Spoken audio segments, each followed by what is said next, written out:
Rage 2 is a sadly mediocre open world shooter that I did not particularly enjoy playing. I wish I could say it was different because parts of it are good and parts of it are just awful. And unfortunately, the parts that are awful tend to be the bits that outweigh the parts that are good. So here's some of the stuff that's good. Shooting things. Shooting things is good. You've got a range of cool abilities. You're absolutely overpowered in a variety of ways, although as you can see I almost glitched out of the world there apparently. You get ground pounds, you get slam abilities, you get force pushes. You can throw little black holes out that drag people towards them so you can shoot them. You've got a variety of cool guns, including a cool plasma gun, or an incredibly effective shotgun. And they're all fun. And shooting things is great. These parts of the game are really fun. When you're just tearing through a location, looking for those little red dots on your radar, and then just obliterating. That's good. Unfortunately, the rest of the game isn't.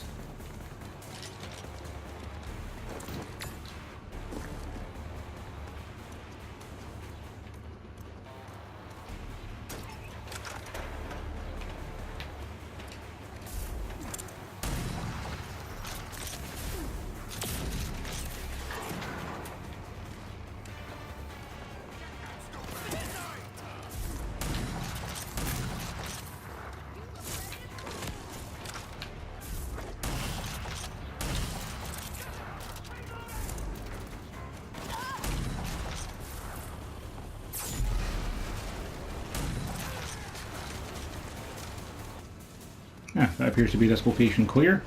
So that's all the fun bits done. So after you clear a location, your next objective is to loot it for stuff that you need, such as resources to be able to upgrade your character. And they're hidden in these little purple boxes. And you have to unlock a perk to turn on that little Wi-Fi adapter, or Wi-Fi signal strength thing I have in the middle of my HUD at the top there, that gives you a vague indication of where they are. Although only with regards to horizontal distance, because it doesn't do vertical distance for you. Which then means you end up playing treasure hunt when what you should be doing is smashing things.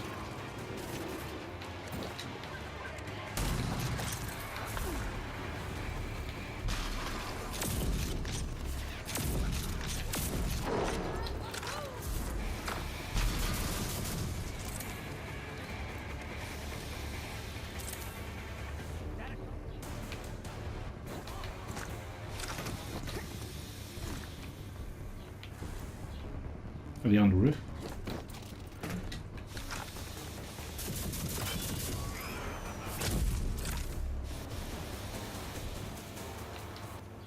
So yeah, once you've cleared a location, you then spend time looking for treasure chests. And because of the fact that the Wi-Fi indicator doesn't tell you if you're on the right height for it, it can often be frustrating, because you'll get yourself in roughly the right position for it, except that you don't know where it is. And this is only a tiny little gas station that has like 3 buildings. So as you can imagine, when you're exploring labyrinthine structures or spanning across bridges and chasms, it can be a bit annoying trying to look for the thing that you're looking for. The other thing is that gradually you end up getting perks that let you track down other things like data pads and drones and rocks to upgrade your guns, but it doesn't tell you what you're close to.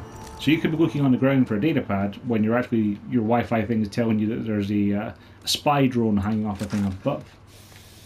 So it really slows the pace of the game and hurts it quite badly when you have to spend time after clearing out an area just going like, yeah, okay, so there's a box near here, and play hot and cold with it, trying to see if you can figure out roughly where it is so you can go and get that handful of resources. And you do badly need those resources through the majority of the game, because it takes a lot of resources to upgrade your character. And my god, the menus and upgrade system is just woefully slow and badly designed. This is on a PS4 Pro, in a menu, and when you press the R1 button to go between screens, there's a good 2 seconds pause. Like if I press L1 4 times to go to the map,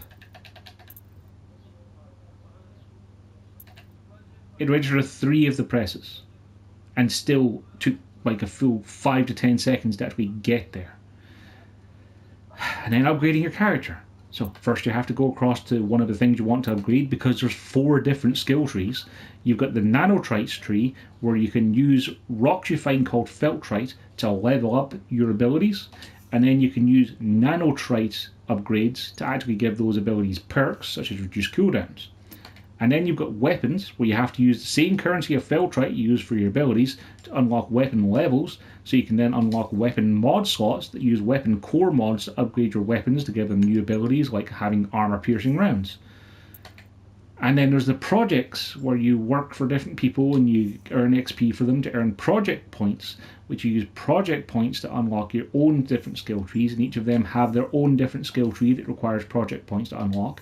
And you have to unlock points from the previous tier to unlock the next tier, and you have to get them up to a certain level to be able to then get the ability to use those upgrades. And then there's a vehicle auto parts, and there's vehicle auto parts to upgrade those too. And then there is cash you have to use to buy other upgrades and weapons and ammo, because you find weapons out in the field, because you have to find them in things called arcs. It's just too much. There's too many different things. I haven't even gotten to the best one of them so far, is in the inventory here. So there's also a doctor who can upgrade your stats for you, once I get down to the resources tab. And upgrading your stats, like your max health or your damage output, requires not 1, not 2, but 3 different rare collectibles, one of which I haven't got at the moment because I've been using them as I find them, of architect cores, neuronic interfaces, and the life glands. And you have to find 3 of one of each different type to be able to upgrade your stats once. And it's painful. Driving is also a large chunk of the game, and driving is also bad. Mostly because of the fact that it just feels unresponsive, which is a shame, because getting around on foot is great. Let's go ahead and just call us in our car here. You have to go to the menu for it, and of course the menu lags. But I'm going to try and turn 180 degrees by just holding left and the R2 button. And it's very, very slow. And you might think, oh sure, you just need to get up a bit of speed first and then turn. But no, it just doesn't want to actually turn. You got a handbrake turn for absolutely everything. And then sometimes when you handbrake turn, you'll get a good slide and you'll be pointing in the direction you want to go, and you want to do a right angle turn. And other times you'll just not get any traction and you'll end up going in the same direction or turning 180 degrees. And it's completely random. And then you have to use the boost to get any sort of speed, which thankfully has a fast recharging bar, but then there's no upgrades for your car to make it go faster or handle better. And they make you do races to be able to progress the story. And I lost the first race I ever did to a car that didn't exist because it despawned, and finished the race a full minute and a half before anyone in a 2-minute lap track. I've also had a variety of different bugs and glitches, like I've had the game audio get stuck on a minigun where the sound of gunfire was just whipping infinitely and it overread any dialogue, which required a full game restart to be able to fix. And I've had things like getting thrown out of my car and a third-person animation to smack into things. I've been killed by fall damage while in the air. I've had visual glitches where you try and mantle onto things and your vision just kind of blurs while you try to physics your way up there. The game isn't sure exactly where to put you. Oh, and sometimes you'll just get attacked by things randomly as well, which is fun. And even stuff like the car combat is boring. Like, you fight convoys that are randomly travelling through the area to get upgrade parts for your car. Except that you need to have an upgrade for your car to even be able to damage them, because if you haven't got that, you literally can't hurt them. Which again is great design, because you don't know that until you actually try and engage with one. And you're literally just driving along behind something and looking at them and pressing L1. And sometimes you'll come across these little fights where like different factions are fighting each other, and you might think, cool, I can get out and kill them all, but you'll get nothing for it. You'll get no resources, upgrade materials, anything. You just use some health and ammo. And you get nothing for it. I wish I could say you even get the satisfaction of the killing, but like normally by the time you get out of your car, there's already a bunch of them dead. There's 8 story missions. Is it 8 or is it 9? So let's just double check here to be sure. 1, 2, 3, 4, 5, 6, 7, 8. There's 9 story missions. My bad. One of which is the tutorial. And the story missions are okay. They have you go to places, they have you go through linearly scripted places, like going through buildings or underground places, and murder lots of things. And they're okay because of the fact that they're linearly designed.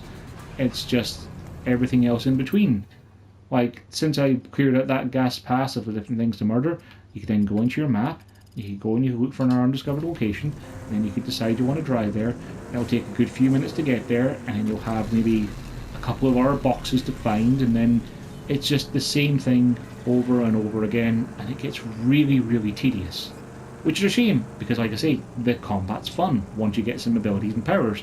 Because of course I forgot to mention the combat's not much fun until you actually have all the powers have been shown off. Because when you start off, you've basically got a handgun and an assault rifle, and if you don't go to the main story mission they tell you to get a shotgun, you're going to have a bad time. So yeah, I cannot recommend playing Rage 2.